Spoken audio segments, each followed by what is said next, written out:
मेळघाटातील आरोग्य व्यवस्था काही ना काही कारणामुळे नेहमीच चर्चेत असते. अशीच एक गंभीर घटना समोर आली आहे.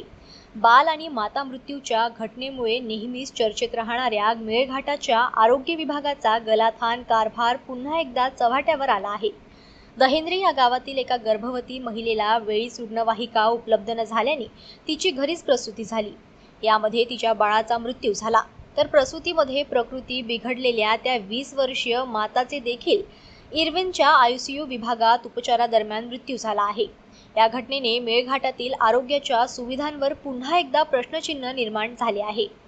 मेळघाटातील आरोग्याचा प्रश्न अधिक गंभीर आहे. आजही येथील दुर्गम भागातील रहिवासी नागरिकांना उपचार सुविधा उपलब्ध होत नसल्याचे चित्र आजही कायम आहे. चिखलदरा तालुक्यातील दहेंद्री या गावातील रहिवासी कविता अनिल साकोम ही गर्भवती महिलेला शनिवारी सकाळपासून प्रसूती कळा सुरू झाल्या होत्या. यावेळी या महिलेच्या नातेवाईकांनी याची माहिती देत रुग्णवाहिकेची मागणी आरोग्य विभागाला केली होती. कितने महीने की गर्भवती थी और 9 महीने 4 दिन का, अरे अपना 8 महीने 4 दिन का। समय पे गाड़ी को फोन लगाए तो एम्बुलेंस आए नहीं। गाड़ी फोन लगा रहे तो बोलते जगह पे एम्बुलेंस नहीं।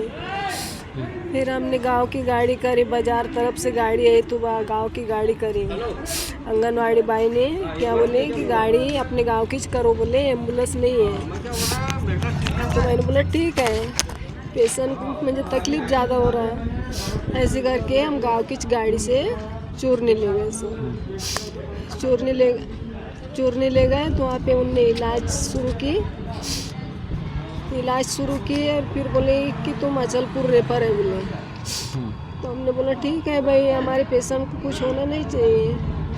तो बोले कुछ नहीं होता, बोले उसकी जान के लिए तुमको जाना ही पड़ता बोले। वहाँ पे अचलपुर आई तो अचलपुर वाले क्या बोले, इलाज करी उनने और क्या बोले कि नहीं, बोले इसकी तकलीफ़ ज़्यादा हो गया बोले कि उसको अमरावती रेफर करते बोले। तो अचलपुर में मुझे उसके आके खड़े हो गए। हमको उनने कुछ बताया ही नहीं।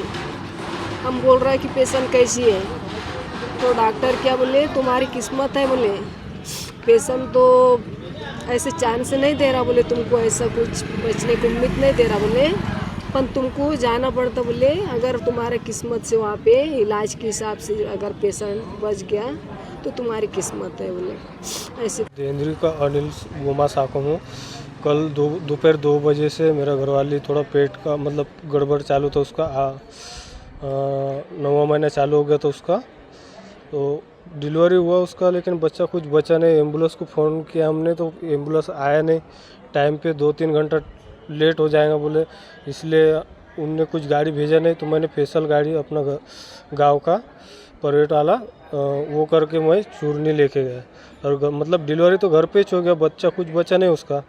तो उसके लिए मैंने अब उसके इलाज करने के लिए मैंने स्पेशल गाड़ी करके चूरनी लेके गया उसको दवाखाना करवाया और वहाँ से बोले अचलपुर रेफर करने के लिए बोला।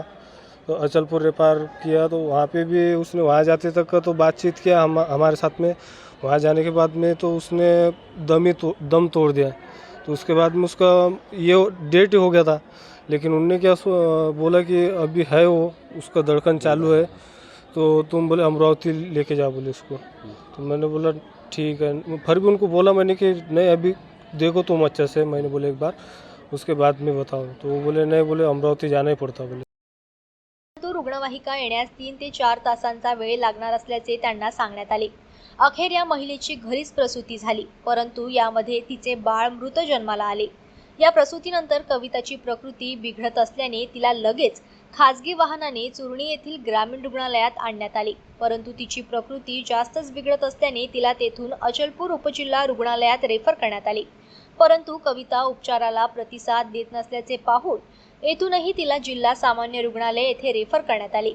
मध्यरात्री 2 वाजताच्या सुमारास कविताला घेऊन तिचे नातेवाईक इरविनमध्ये आले. येथे तिला तपासणी करून वेळीच आयसीयू मध्ये ठेवण्यात आले, परंतु रविवारी पहाटे 6 वाजताच्या दरम्यान कविताचा मृत्यू झाला. प्रसूतीच्या वेळीच रुग्णवाहिका वेळेत उपलब्ध झाली असती तर कविता आणि तिचे बाळही वाचले असते, असा आरोप नातेवाईकांनी केला आहे.